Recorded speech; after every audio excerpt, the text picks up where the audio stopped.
Welcome to the Nerds and Friends podcast. Today we have Nathan Childs and Carey DuVal here. Carey Nerds! Nerds! Nerds! Nerds! Nerds! Nerds. It's the vocal warm-up for the day. Yes. Yeah. Nerdy, Get nerdy, everything nerdy, loose nerd. No, best thing about that guy, Revenge of the Nerds, it's the best line ever. That dude also gets his ass killed in fucking Kickboxer with Jean-Claude Van Damme. Oh, really? Oh, yeah, Ogre from Revenge of the Nerds. Oh, yeah. And then he ended up doing, like, the Capital One commercials for a while. It's a very weird, like, turnaround for that guy. Hey, that's some good Revenge of the Nerds trivia right there. Yeah, considered for me being raised by my dad. Speaking of being raised by media. Yes. Prompt of the day. Video games as a storytelling medium. Ooh. Okay, so reason I got back into thinking about this particular subject, or the reason I started thinking about this particular subject is I have not played video games in years, like not in any big way. I think the last thing that I like legitimately played with any sort of regularity was Skyrim in college.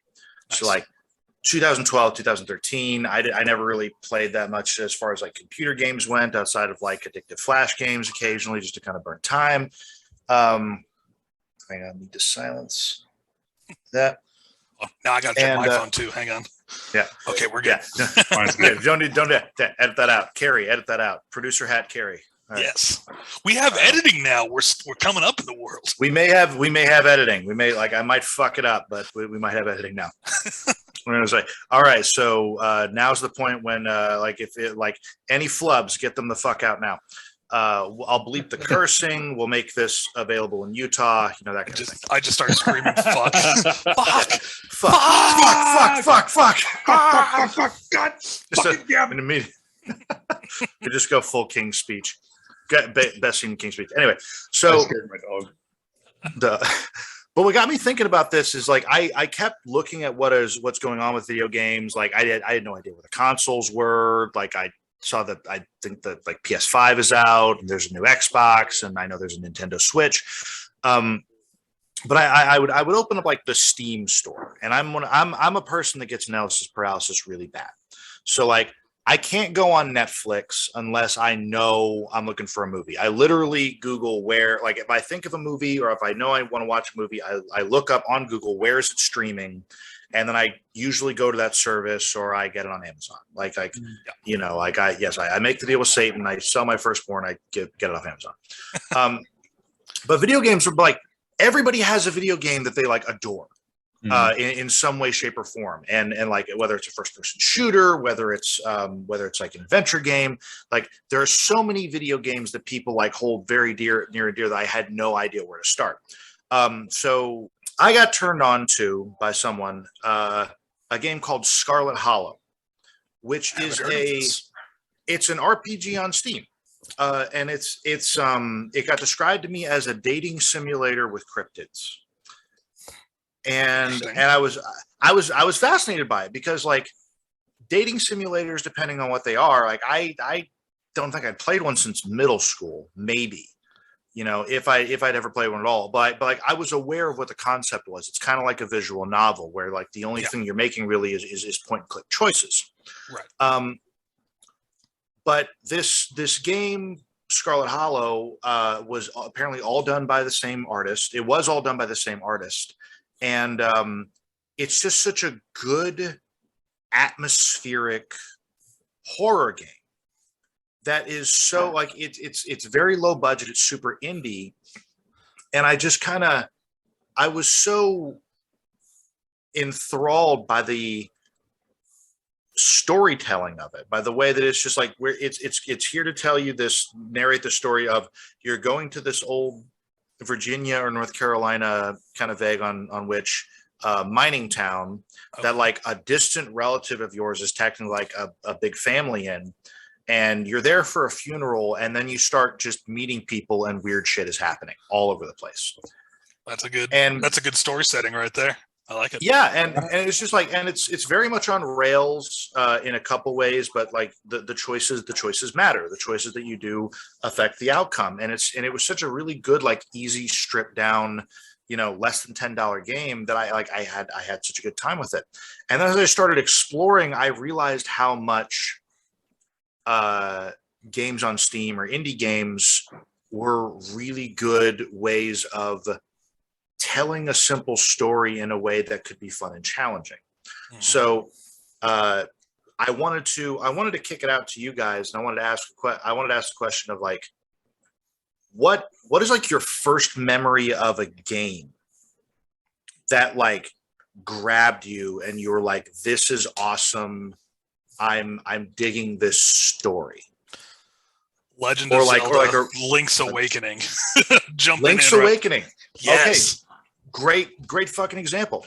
Because the Legend of Zelda is an amazing series for that. Yes. Just in general. What was it about that appealed to you? I got goosebumps right now. It wasn't my first video game, but it was very, very early. My first exposure to video games is my cousin Ilham, shout out, got me and my brother Game Boy Colors back in ancient times, and we had some of, like, the typical Mario, Wario games, side scrollers that were fun. But so that was technically my first video game, but very quickly we got Link's Awakening, and I just loved the visuals, I loved the artwork, I loved the music, I loved you're exploring and you're trapped on this island and you're trying to figure it out, and there's a mystery of, where is this place, how do I get off? And it just had this adventure tone, and I was just immediately enthralled by it. And I have since played the shit out of pretty much every Legend of Zelda game up through Twilight Princess. And that kind of I haven't played, I think Skyward Sword is the next one, and then there's now the Breath of the Wild. I haven't played those two just because well, because they're on the Switch, right? Correct. And as I've gotten older, just kind of the puzzle game isn't as interesting to me, I'm more into, like, when I do play games, like my current favorite adult game is XCOM 2. And I can talk separately about that, I like what storytelling elements I like there. But from a nostalgia standpoint, yeah, Legend of Zelda is my favorite, both Link's Awakening, and then I thought it was really cool how they had I'm gonna butcher their names, but I think it's like Oracle of Ages and Oracle of Seasons, where it was like the first Game Boy games that linked up to where, like, your progress in one game could transfer to another in weird ways. And I was like, ooh, they're interconnected. I heard the funniest story about that, how, like, what that came out of was, like, basically Nintendo being like, hey, hear me out. The bullshit we do with Pokemon, where we release 2 games and they're both half a game and you have to play both to get all the Pokemon. What if we just did that with Zelda? But, like, that's kind of the cool thing about it. Because the Legend of Zelda, everybody knows, is like this. It was designed as a game to really encourage exploration. It was kind of your first, like, more or less, like, in as much as an 8-bit or a 16-bit game could be, it was an exploring game. Yeah. And like, my experience with the Legend of Zelda games was Wind Waker and Ocarina of Time. That one takes my favorite game of all time, Ocarina. And there's apparently, like, the remakes on the DS are apparently really good. What I've heard. So, like, I've been kind of contemplating getting a DS for that reason. But, like, there's something so interesting about, like, that particular story being like, there is that storyline, there is that quest, but you're so rewarded for exploring and gaining new gear that it really helps you. Even though Link is a cipher, like, he's your silent protagonist, it really helps you, like, embody and be really, like, embroiled in that character. Yeah, and it's such a good example of, like, the classic hero's journey, that because as we all know, the hero's journey starts with a small blonde boy with no pants. Yes, and in a forest, and expands from there in a forest. Yes, that's always. Yeah. But no, as a kid, I always imagined that I was Link going on this fantasy adventure. And like, even though it's not super RPG or choice driven, I still was like figuring out these puzzles and solving these problems and fighting these monsters. And I loved it, I loved it, every bit of it. It's so easy to get engrossed in. What about you, Nathan? Well, my first real introduction to video games was way back when, like early or late 90s. My cousin Ryan and my cousins Ryan and Taylor had an original PlayStation, and they had Twisted Metal, the very, very first one. And that was, is that a racing game? It's I don't know if you've ever watched the movie Death Race. Yeah. Jason Statham. Yeah. Which one? The original one had David Carradine and Sylvester Stallone. The one with Jason Statham. Still great. Yeah. But it's basically the video game version of that. That's for awesome. lack of a better term. You're basically locked in a competition, and for lack of a better term, you have to blow up other cars to get out of it. That was basically my first real introduction to video games. My first real bonding experience with games was I was unfortunately not really exposed to Zelda. I was more into 007 GoldenEye.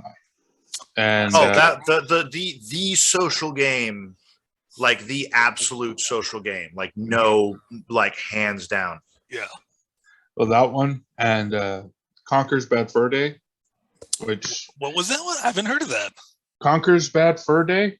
With the fucking squirrel. Yeah, you're basically squirrel with the bazooka. Yeah, Josh, you can actually find it if you still have your Xbox.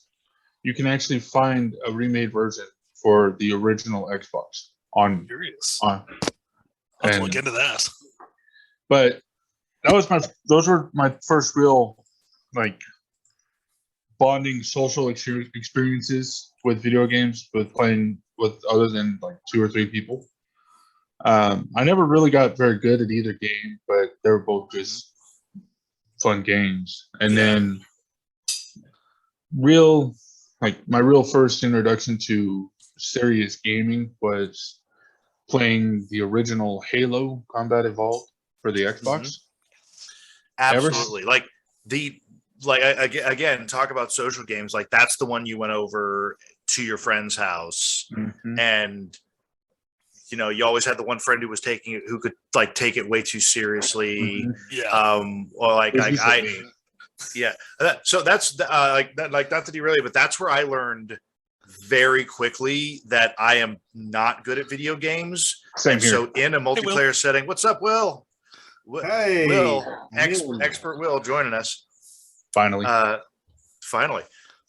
So like to finish that thought, I learned very quickly in games like Halo that I am not there to win. I am there to create as much destruction as possible. Same. Before if the early 2000s, so this is probably not kosher, but basically if I could have been a Spartan suicide bomber in that game, I probably would have. Just 15 seconds of glory, like what's Carey doing?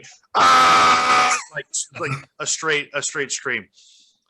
Like Halo was that game, but it also had a really interesting story. That's what I was about to say. I'm so glad you brought it up because possible place I could have come into the conversation. Yes, absolutely. Yes, because with Halo, I was first exposed to the social element, but then I remember I saved up. I bought my first Xbox just for Halo, and I remember reading the manual that came in the game, and it had like backstory on all the different aliens and then the weapons. And I was just like, oh, this is cool, And so ultimately I ended up enjoying the campaigns far more than I ever did the multiplayer because it's a really good science fiction story. And I've read the books. I haven't seen I've seen the first episode of the new show and I enjoyed it. Even though it's a big departure from the canon, which is a whole separate thing. But which canon? The Goss Warthog canon? No, the Scorpion. Yes. The Scorpion canon. All right. Yes. So Will, we're talking about like our first big experience with a game that like the story grabbed you, or like the way a game grabbed you. And I'm like, you are like, you're one of the people that like kind of got me a little bit into video games in college. So I'm like, outside of watching my then roommate Ty, shout out Ty Bailey, swear very badly at shooters. We'll talk about like story game shooters later, because like those like the social aspect of it later. But Will, like I'm curious about you. What kind of stories got me into games? I've been playing like games since I was like, before I remember, all the way back on the Super Nintendo. Nice. The SNES. Yeah.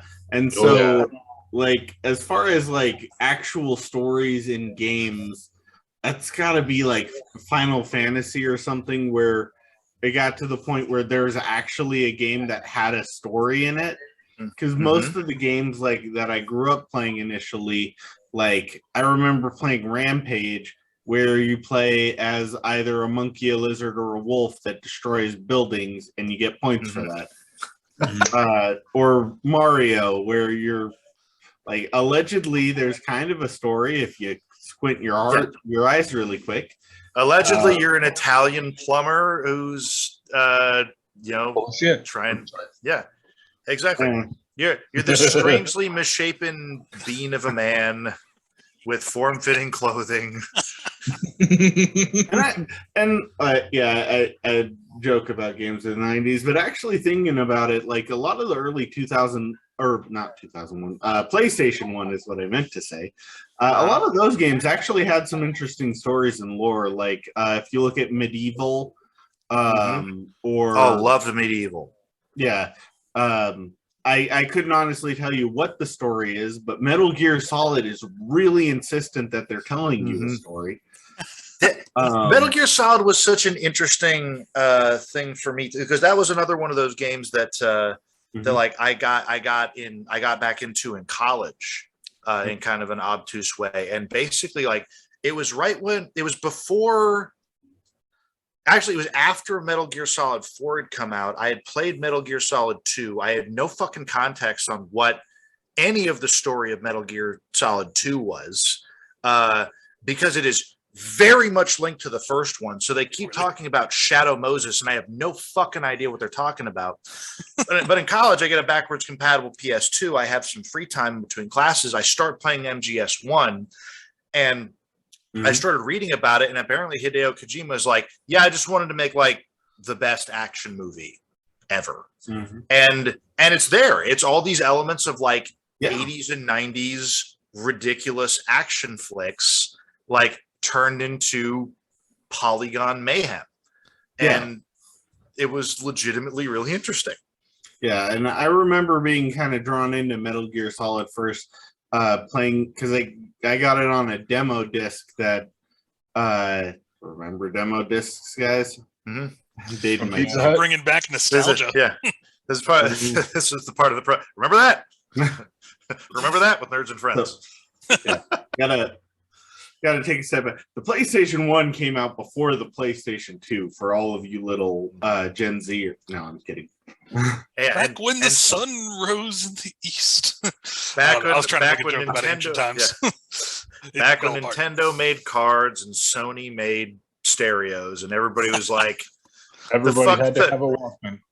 Everyone had to have a Walkman, and the response was, the fuck you're going to make a gaming console? Nintendo's got this market cornered. And then the PlayStation. Yeah. These were back in the days where we were just getting past blowing in the cartridges to make the console work. Those legendary days. And so unfortunately, Hideo Kojima, after the success of Metal Gear Solid, everyone was afraid to tell him no from that point on, and it shows. So I think that's a really good segue into into why these stories. I'm dying over here because the Hideo Kojima joke. But that's the thing. Like, I'm sorry, I have to detour on Hideo Kojima. I recently just like started learning a bit more about his whole thing, because like I love how ridiculous he liked to make his stories. Like, my favorite Metal Gear Solid game is Snake Eater. Has anybody played Metal Gear Solid 3? Okay.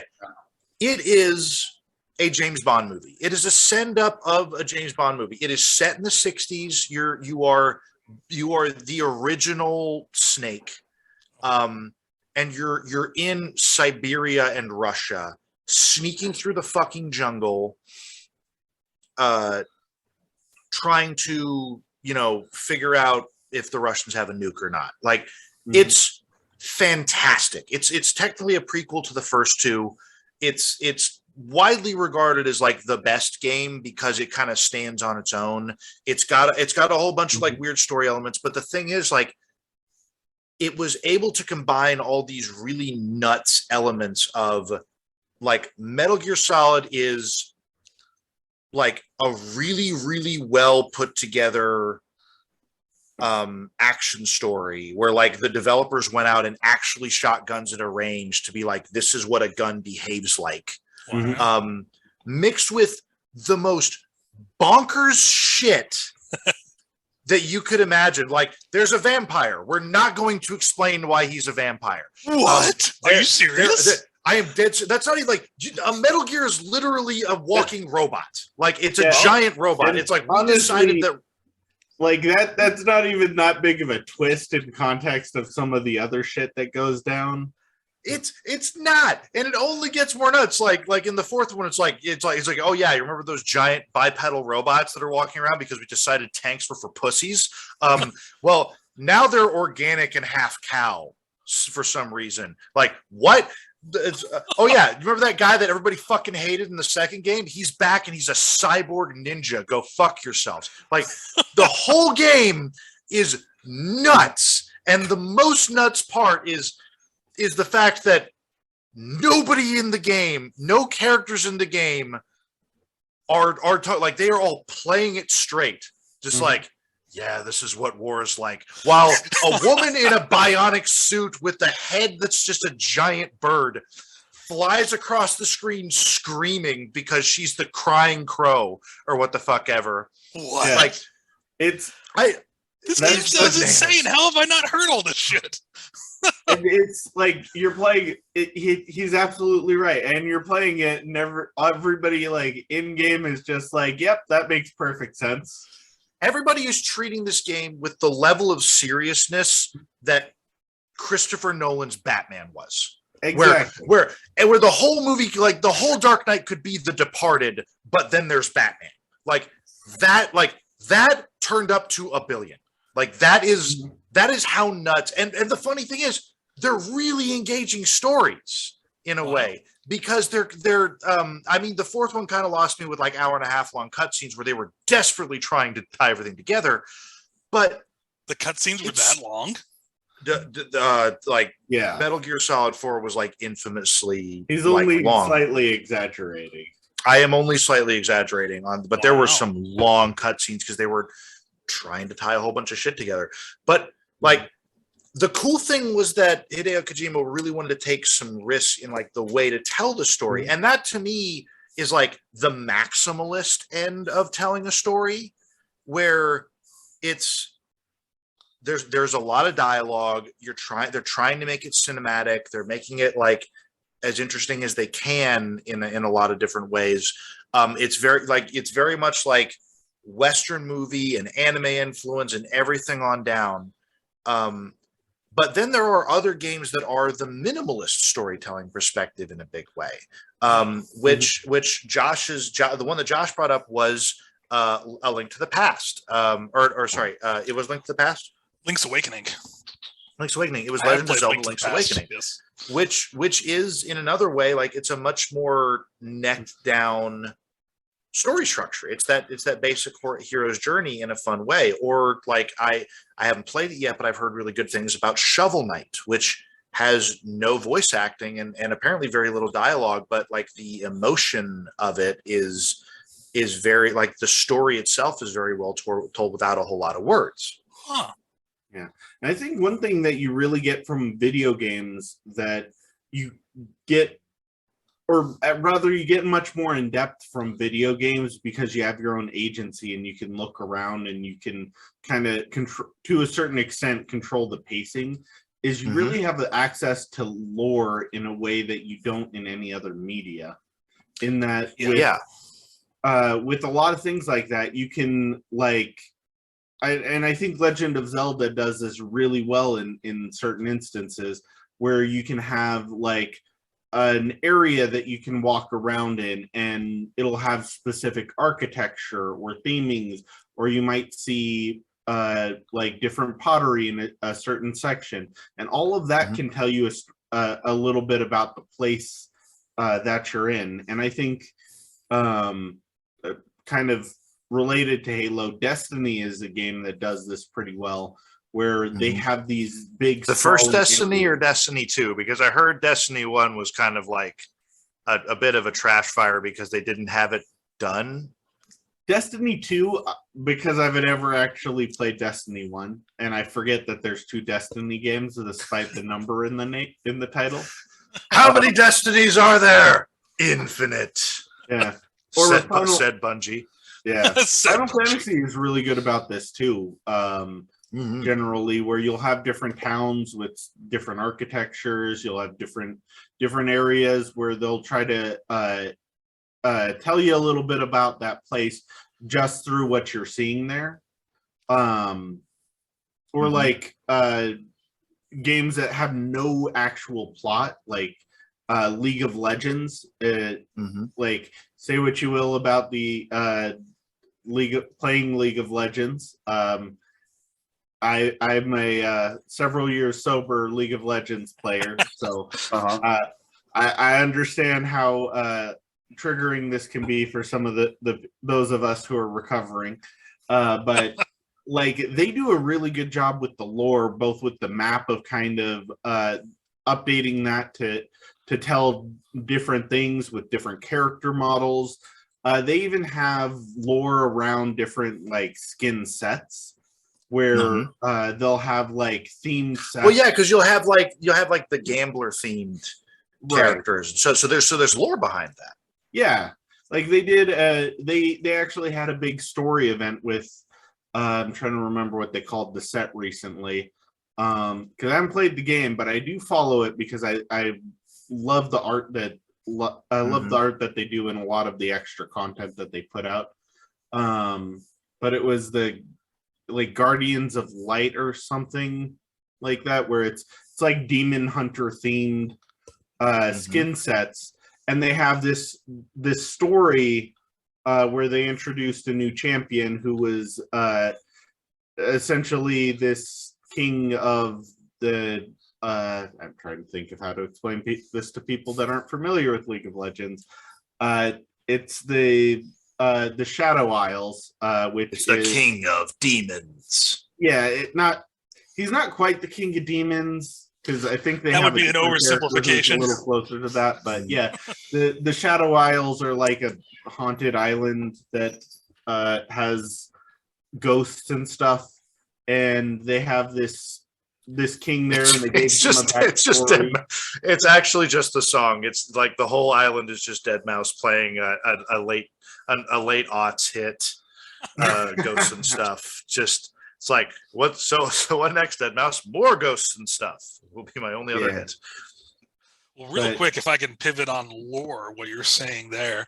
I think games with rich lore, I would be remiss if I didn't mention Mass Effect, because that game has incredibly written lore, and I mean, there's a really rich story, and it's a really good kind of railroaded RPG that takes you along that story. But the codex you have access to, they've put so much work into building just the backstory for like little things that like you can get really in depth. And I got goosebumps again because Mass Effect is just quality sci-fi. Well, because that was that old, like that was the same company, that was BioWare, right? They did, BioWare. Like Knights of the Old Republic. Like I remember when Knights of the Old Republic was the thing, and everybody was like shitting their pants over it because it was like they're like. It's like, you can be a Jedi, and you can be like as cool of a Jedi or Sith as your imagination went. And like, that was kind of what like Mass Effect, like, because friend of the podcast who hasn't been here yet, but like definitely has met 3 of the 4 people on here, Chris Wu. When he was my roommate, that dude was a Mass Effect fiend. He still is. Like, I believe, like I remember, like he had his own computer that he had built, where I want to say most of his RAM was taken up with save files that all involved the choices that he hadn't made, just so he could play certain parts of the game if he had made like X choice, like, and I think half of it was culminating as like, hey, you want to see me sleep with this character? Like, I don't know who this character is. I vaguely know the concept. All right, there's breasts. I'm cool. All right, let's do this. But I mean, like, BioWare is really good about that, and like Dragon Age is the one that always comes to my mind with the lore, because like I remember specifically, like I put so many hours into Dragon Age Origins. And like it was similar to that, where you would have multiple save files just so that you can go back and try to do things in a different way. That's cool. Like the story, like there's an overarching story that is going to happen in a specific way no matter what you do. But within that, there's so much of the side stories and everything actually do have an influence on the plot that you experience as a player. And like going back to your sleeping with the character, I remember going through it and trying to replay to meet specific conditions just so that I would end up having a threesome with the 2 best girls. Oh my God, let me tell you about how I lost my first wife in Skyrim. Legitimately, I found like I played so before streaming was a thing, children. What you would have is one roommate playing a game and usually drinking, and the other roommates and potentially roommates' girlfriends being in the room and laughing at you. So that was my like Friday nights in college. Like I had a great time going out and getting a bottle of cheap wine and 2 Mississippi Muds, because that would get me, toasty but not drunk. And I would sit down and play Skyrim, and I would just kind of like, and it would just kind of start with me being like, all right, I'm chilling out. By the end of the night, Chris Wu and his then girlfriend, now wife, would come in and they'd sit on the couch, and I would just be narrating this game to myself, and I swear I about made them pee their pants more than once, just by the fact, like, it's like, I'm just gonna walk in this game. Oh no, there's a vampire! Like just shit like that. Like the reason you actually watch streamers now, which there are a lot of very funny ones out there, like it cracks me up that's like such a universal thing.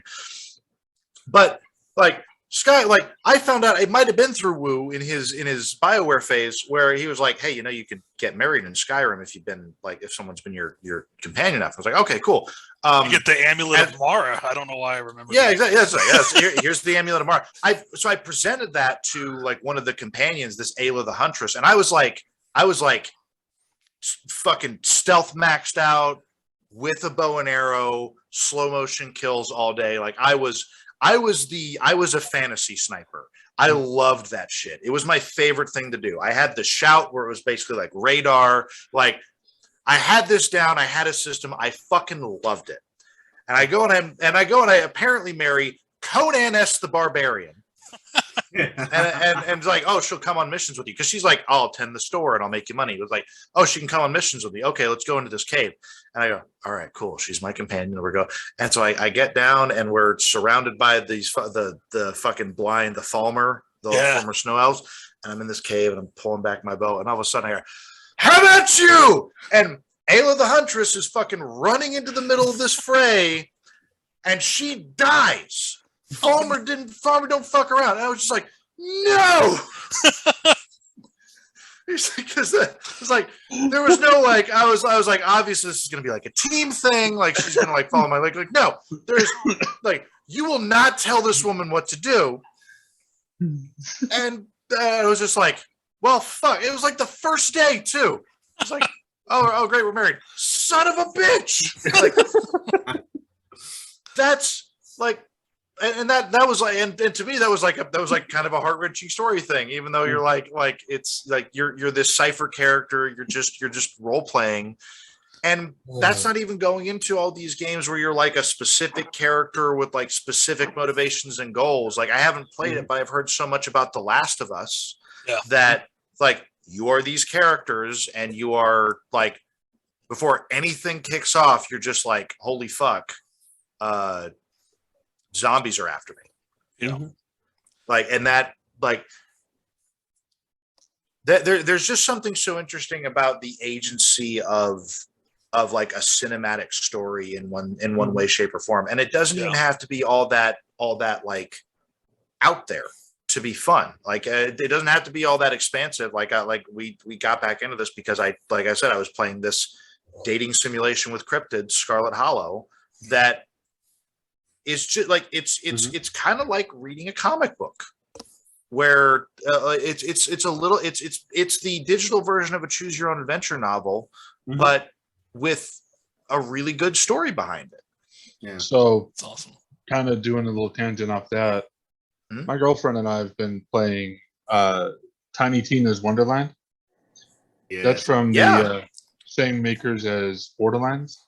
Oh, dude, hell yeah!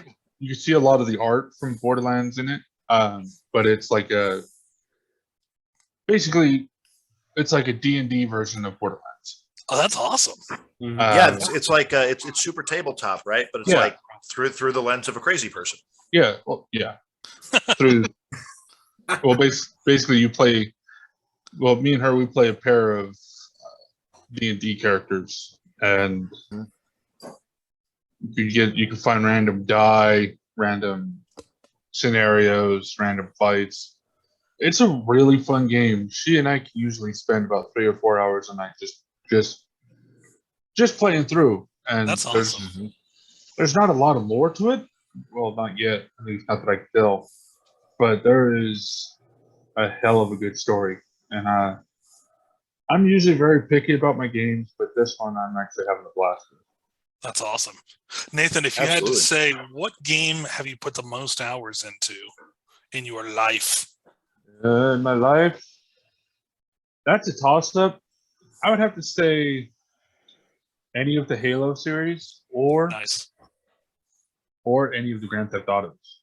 Oh, there you go. Because I was kind of like your friend Chris. I was like him, but with Grand Theft Auto.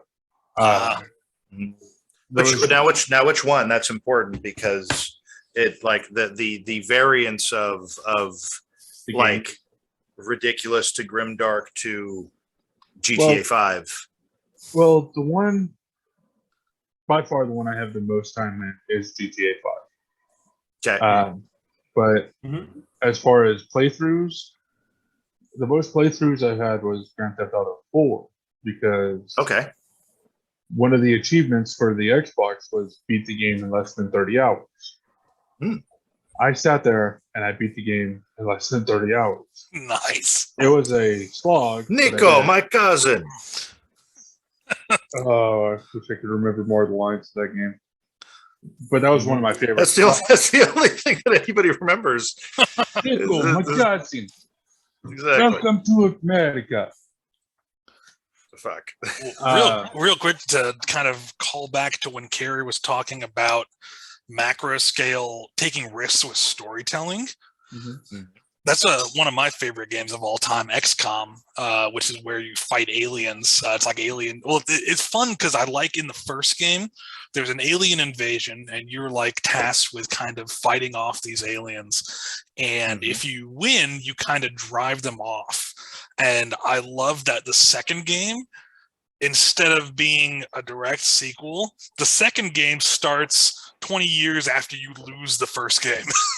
And I just thought that was really cool because it's like it's a really challenging game, and so like a lot of times like the aliens are really strong compared to your guys, so you got to be really strategic. And so I just love that it's like the second game is like, okay, we lost 20 years ago and now we're the resistance because the aliens have taken over Earth. And I'm like, that's so cool, you know. That's freaking amazing. One of the games I really got into, I always spaced the name, but I can probably describe it, and one of you guys could probably tell which one it is. But you have to fight the Chimera. Basically, your resistance is for the PlayStation. It's not Monster Hunter, is it? No.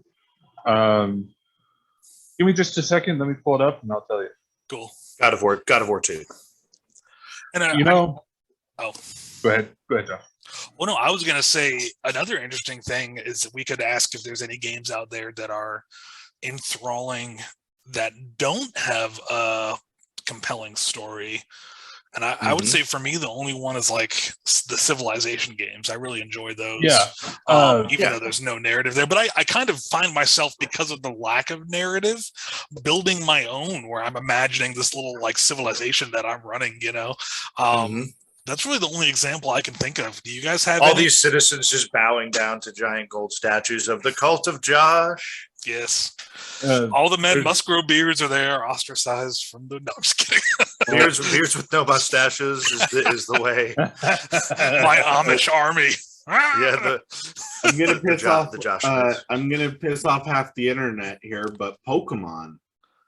I don't care. Pokemon has no fucking story. I don't care what anybody says. Pokemon has no story. There is no plot to any of the Pokemon games. I will fight you on this. I agree. I got your back on that, Will. Yeah, I agree. Yeah, like people pretend there is a plot there. No, fuck you. If you disagree, comment, share, and subscribe. Yeah, you're wrong. The plots can go fuck themselves. It's dumb as shit. We are here to catch them all. We're here for the goddamn monsters. Exactly. Got to catch them all. Yes. Did you find the game, Nathan? Yeah, it was the Resistance. And Resistance Fall Man. Resistance Fall Man. Yeah. Josh, you're talking about XCOM. That made me think of that. I actually really got into that series. Is it like a turn-based RPG? No, it's a legit. I think it's a first-person shooter. Interesting. You're basically watching as the Earth gets taken over by Chimera. Basically, you join the Resistance against the Chimera, and it's based in the 1950s. Oh, that's cool. It's a really fun game. See, so that's the thing that's like that's interesting about this stuff to me too, is because like also there are games that are like objectively bad or objectively like just dumb as shit, but because you get to play them with friends. I was going to say Resident Evil 5. Okay, so here's the thing. I had very little experience with the Resident Evil games. I might have played Resident Evil 3 or 4 with friends. Like I played the Silent Hill games with my friend. I played Silent Hill 2 with my friend in high school. And it was haunting. I fucking loved it. It's like there's a reason I'm a horror nerd now. Yeah. Silent Hill 2 is amazing like that. Resident Evil was like something that I never really like my friends didn't have, so I didn't get traction. I know my friend that fucking was the Silent Hill nerd also played Resident Evil, but all of a sudden there was a Resident Evil 5, and I lived down the hall in college from our friend Ty, and Ty was the game guy. Like he was the nexus of getting me back into video games in a big way. And part of that was I'd be done studying and I'd go over to Ty's room and we'd play co-op on shit.